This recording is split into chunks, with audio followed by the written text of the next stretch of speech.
Ladies and gentlemen, boys and girls, it's Yo Commish listening to some Missy Elliott. He going good. He's pretty cool. He's working.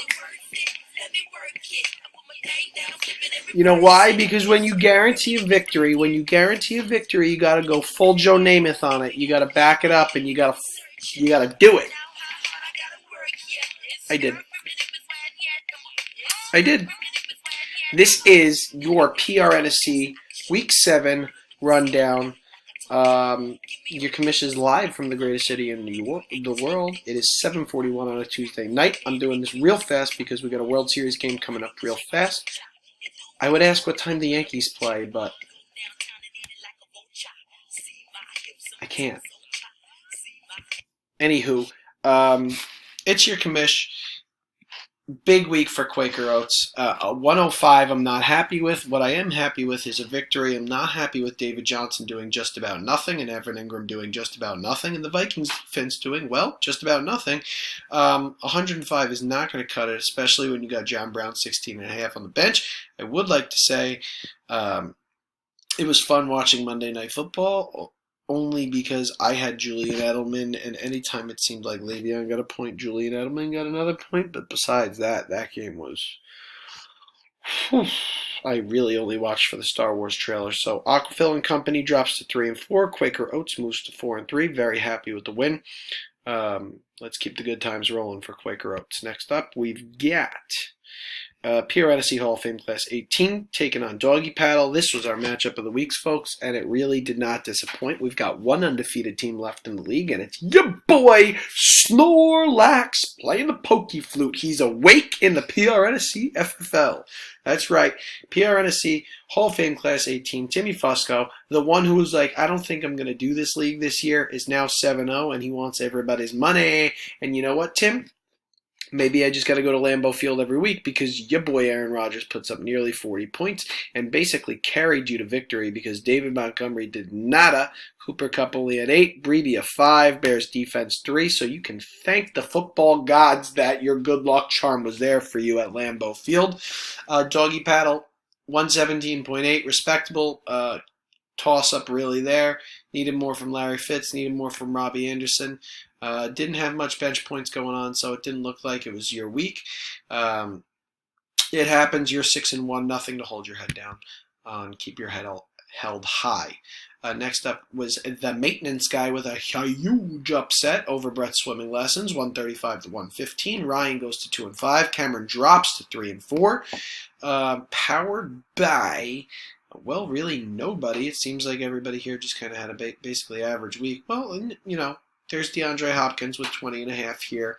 And we got the Jags defense at 19 here, which is exciting.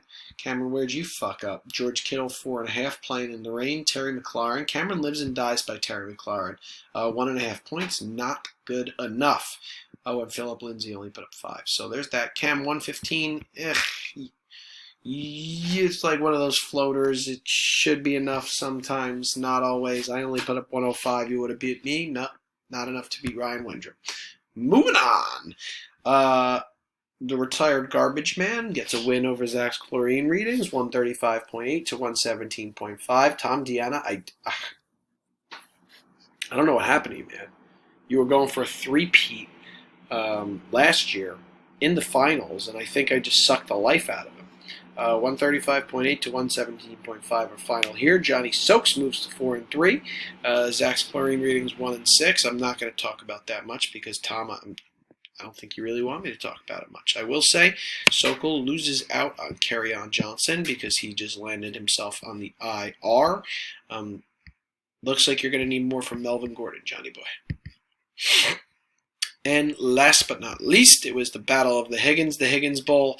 No surprise here, Tommy comes out victorious, 125 to 101.8. Liam, you had one really good week, and it seems like you just haven't been able to put it together for the other 6 weeks.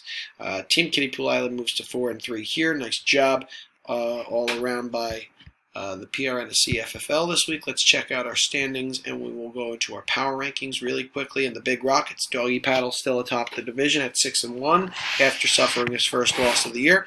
We've got the retired garbage man and Quaker Oats tied for second place at 4-3. One game behind us in fourth place would be Brett's Swimming Lessons at 3 and 4, and in dead last it's Team Higgins Drowning at 1 and 6. And in the kiddie pool division, it's Timmy Fuss all by himself, 7-0, the only undefeated team in the league. Tim Fusco atop the division. We've got Team Kiddie Pool Island beating his brother this week. Tommy, nice job. In second place at 4 and 3. Aquafil and Company in third at 3 and 4. The Maintenance Guy in fourth at 2 and 5. And Zach's Chlorine Readings in dead last at 1 and 6. So Timmy Fuss has a strangle on the rest of the kiddie pool island. He's like the big kid in the kiddie pool that's bullying everybody else and shooting them in the face with the water gun. Yeah, that's Tim Fusco right now. Anyways, let's check out our power rankings. This is not based by record. It's just by points scored. So we've got Doggy Paddle still in first place. PRNSC Hall of Fame Class 18 in second. We've got the Retired Garbage Man in third. Brett Swim Lessons in fourth. Quaker Oats fifth. Aquafil and Company sixth. Team Kiddie Pool Island seventh. Team Higgins eighth. The Maintenance Guy ninth. And in dead last, I can't believe I'm saying this, it's Zach's Chlorine Readings. Yikes. We'll get you your Week 8 matchups and get you out of here. It's Quaker Oats taking on Team Kiddie Pool Island. Both teams 4 and 3. Both teams looking to move to 5 and 3.